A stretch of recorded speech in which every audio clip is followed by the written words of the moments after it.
नमस्कार, मी राधिका आणि गेल्या व्हिडिओमध्ये आपण हा लेसन एक्सप्लेन केलेला आहे. आज आपण त्याचे क्वेश्चन आन्सर्स एक्सप्लेन करणार आहोत. आता हे जर तुम्ही व्यवस्थितपणे हा व्हिडिओ बघितला तर तुम्हाला जास्त लर्न करण्याची गरज नाही. ग्रामर कसं सिंपल ट्रिक्सने लिहायचं हे पण आज आपण या व्हिडिओमध्ये एक्सप्लेन करणार. तर चला व्हिडिओला सुरुवात करूया. पहिला आहे खालील प्रश्नांची एका वाक्यात उत्तरे लिहा. म्हणजे आपल्याला वन वर्डमध्ये ह्याचे आन्सर्स लिहायचे आहेत. पहिला क्वेश्चन काय आहे तर गणेश कोणत्या कुटुंबातला मुलगा होता? म्हणजे गणेश कोणत्या फॅमिलीमधून येत होता?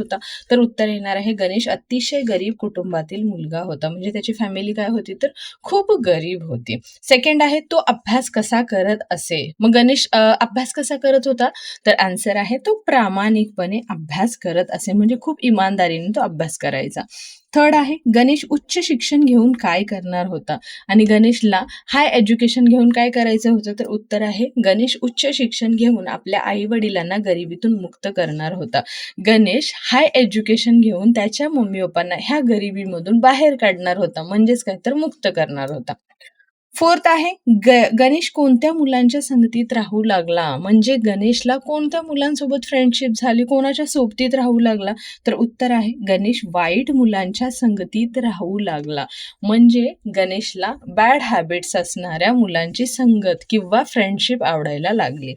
फिफ्थ आहे आईने बाजारातून काय आणले? आणि उत्तर येणार आहे आईने बाजारातून आंबे आणले. ह्याचं आन्सर असं पण येऊ शकतं, आईने बाजारातून उच्च प्रतीचे आंबे आणले आणि त्याच्यामध्ये एक सडका आंबा सुद्धा आणला. हेही उत्तर येऊ शकतं. त्याच्यानंतर आहे रिकाम्या जागा भरा. म्हणजे फिल इन द ब्लँक्स. गणेशला सुद्धा त्याच्या डॅश डॅश होती. म्हणजेच काय तर त्याच्या गरिबीची जाणीव होती. म्हणजे त्यालाही त्याच्या घरच्या सिच्युएशनचा काय होता तर अंदाजा होता किंवा माहिती होती. सेकंड आहे तो डॅश डॅश आपला डॅश डॅश करीत असे. तर तो प्रामाणिकपणे म्हणजे इमानदारीने आपला अभ्यास म्हणजे जी त्याची स्टडी आहे ती प्रामाणिकपणे करत होता. अनुजच्या डॅश डॅश गणेशला डॅश डॅश लागल्या. तर अनुजच्या संगतीत म्हणजे अनुजच्या सोबत राहून गणेशला पण काय झाल्या तर वाईट सवयी म्हणजे बॅड हॅबिट्स लागल्या. फोर्थ आहे सडक्या डॅश डॅश चांगले डॅश डॅश खराब झाले. तर सडक्या आंब्यामुळे म्हणजे जो स्पॉइल्ड मँगो होता त्याच्यामुळे हा म्हणजे चांगल्या क्वालिटीचे जे आंबे होते ते पण खराब झाले होते. सो आन्सर काय येणार आहे आंब्यामुळे आंबे खराब झाले. आईला त्याचा खूप अभिमान वाटला. अभिमान म्हणजे त्याच्या आईला त्याच्यावरती खूप प्राऊड फील झाला. सो अशा प्रकारे ह्याची उत्तरं तुम्हाला लिहायची आहेत. त्यानंतर आहे योग्य जोड्या जुळवा. म्हणजेच मॅच द फॉलोइंग. उच्चचं काय येणार आहे शिक्षण म्हणजे हाय एज्युकेशन. अहोरात्रचं काय येणार आहे मेहनत. अहोरात्र म्हणजे दिवस रात्र, मेहनत करणं म्हणजे कष्ट करणं. सडके काय होते तर आंबे होते. वाईट काय होती तर संगत होती. संगत म्हणजेच काय तर त्याची फ्रेंडशिप कोणासोबत झाली वाईट मुलांसोबत. त्याच्यानंतर आहे फिफ्थ गरिबीची जाणीव. म्हणजे त्याला त्याची जी सिच्युएशन होते त्याच्याबद्दल त्याला माहिती होती, जाणीव होते. त्याच्यानंतर आहे थोडक्यात उत्तरे लिहा. आता हे थोडेसे मोठे आन्सर्स लिहायचे असतात. तर हे तुम्ही तुमच्या म्हणजे ओनवर्ड्समध्ये पण लिहू शकता. गणेशच्या घरची परिस्थिती कशी होती थोडक्यात लिहा. म्हणजे तो त्याच्या घरची सिच्युएशन काय होती तर उत्तर आहे गणेशच्या घरची परिस्थिती साधी आणि गरीब होती. म्हणजे तो गरीब घरातून येतात आणि ते लोक सिंपल राहणीमान होतं त्यांचं. आई वडील कष्ट करून घर चालवत होते आणि त्याचे जे मम्मी पप्पा आहेत हे कष्ट करायचे आणि त्यांची जी लाईफस्टाईल होती ती चालू होती. त्यांनी गणेशला चांगले शिक्षण घेऊन मोठे व्हावे अशी अपेक्षा ठेवली. मग त्यांना असं वाटत होतं की गणेशने चांगलं शिक्षण घ्यावं, आमच्यासारखं गणेशने गरीब राहू नये आणि त्यानं मोठा व्यक्ती व्हावं, मोठा माणूस व्हावं. परंतु वाईट संगतीमुळे गणेश अभ्यासाकडे दुर्लक्ष करू लागला आणि त्याला काही वाईट मुलांची संगत लागली आणि त्याचं अभ्यासाकडे काय झालं तर दुर्लक्ष झालं आणि त्याच्या वागण्यात बदल झाला आणि त्याचं जे बिहेवियर होतं हे पूर्णपणे चेंज झालं होतं. त्यामुळे त्यांच्या घरच्यांना खूप चिंता वाटू लागली. म्हणून सगळ्यांना खूप टेन्शन झालं होतं. सो अशा प्रकारे याचं उत्तर लिहायचं आहे. सेकंड वाला आहे आईला गणेशच्या वागण्यात कोणता बदल दिसून आला. म्हणजे आईला कसं समजलं की ह्याच्यामध्ये चेंजेस झालेले आहेत. तर उत्तर आहे अनुजच्या संगतीत गणेशला वाईट सवय लागल्या. अनुजच्या सोबत राहून राहून गणेशला बॅड हॅबिट्स लागल्या. शिव्या देणं, अभ्यास न करणं, मोठ्यांना उलट उत्तरं देणं यांसारख्या गोष्टी गणेश करू लागला आणि हा बदल आईला दिसला.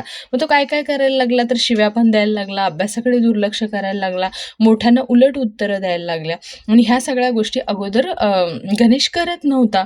त्यामुळं त्याच्या आईला त्याच्या ह्या ज्या वागण्यामध्ये जो बदल आहे, जो चेंजेस आहे तो त्याच्या मम्मीला दिसून आला. त्यानंतर थर्ड आहे आईने कोणती युक्ती केली. म्हणजेच काय, तर आईने कोणती आयडिया केली त्याचा हा स्वभाव सुधारवण्यासाठी किंवा त्याचा जो स्वभाव चेंज झालेला होता त्याला नीट करण्यासाठी. तर आईने काय आयडिया केली? तर उत्तर आहे, आईने बाजारातून उत्तम प्रतीचे आंबे विकत आणले. उच्च प्रतीचे किंवा उत्तम प्रतीचे म्हणजेच काय, तर चांगल्या क्वालिटीचे. त्याचबरोबर एक सडलेला आंबा सुद्धा आणला. मग त्याची मम्मी बाजारातून चांगल्या क्वालिटीचे आंबे घेऊन येते आणि त्याच्यासोबत एक सडलेला आंबा म्हणजे स्पॉइल्ड मँगो पण घेऊन येते. घरी येऊन गणेशला सर्व आंबे व सडका आंबा एकत्र टोपलीत ठेवायला सांगितले आणि मग ती काय करते, तर गणेशला सांगते की एक टोपली घे आणि त्याच्यामध्ये हे सगळे आंबे ठेव. चांगले जे आंबे होते ते सगळे आंबे ठेव आणि त्याच्यामध्ये हा सडलेला, हा खराब झालेला जो आंबा आहे ना, तो पण त्याच्यामध्ये ॲड करायला सांगते. 4th नंबरचा क्वेश्चन आहे, गणेशला त्याच्या प्रश्नाचे उत्तर कसं मिळालं? मग गणेशला त्याने ज्या आईला प्रश्न विचारलेला असतो, की हा सडका आंबा तू याच्यामध्ये का ठेवत आहे?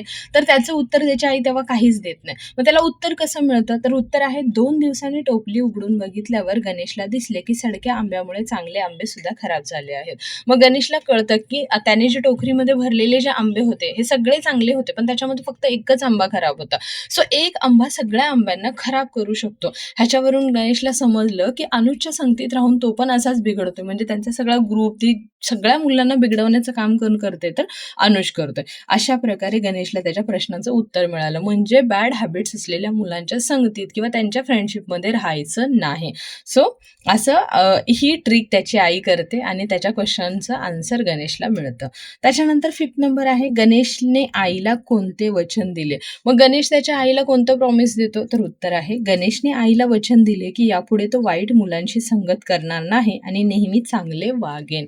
तो आईला बोलतो, प्रॉमिस करतो, की ह्याच्यापुढे मी असं बॅड हॅबिट्स असलेल्या मुलांसोबत राहणार नाही आणि नेहमी चांगलंच वागेन. त्यानंतर 5th आहे, खालील शब्दांचे वचन ओळखा. ओळखा म्हणजेच काय, तर फाइंड आउट करायचं आहे. मुलगा काय आहे, तर एकवचन आहे. मुलगी असते तर काय झालं असतं, अनेक वचन.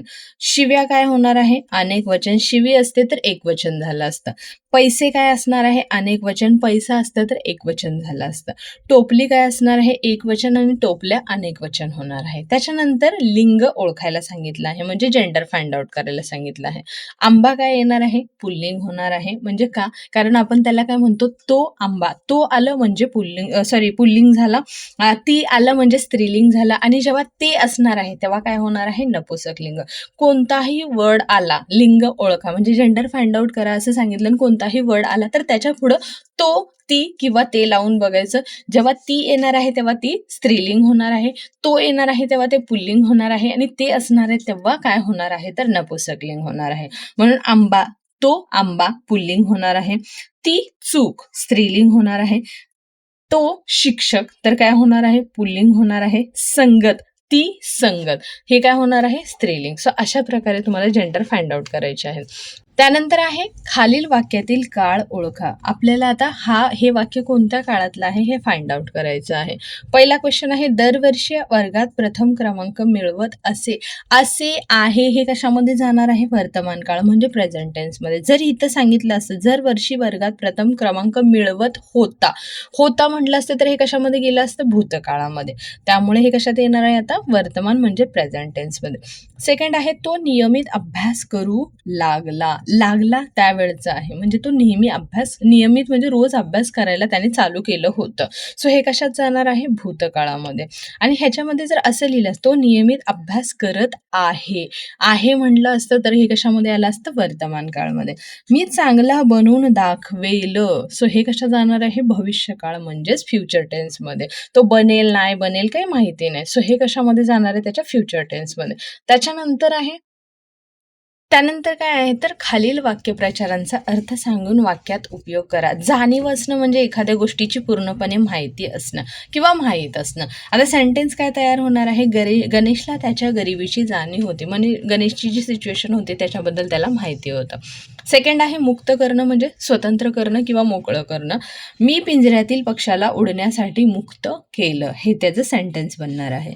संगत लागणं म्हणजे सोबत लागणं, मैत्री होणं, फ्रेंडशिप होणं. आता सेंटेन्स सेंटेन्स काय बनणार आहे, गणेशला वाईट मित्रांची संगत लागली. त्याच्यानंतर आहे वचन देणं. वचन देणं म्हणजे शब्द देणं, प्रॉमिस करणं.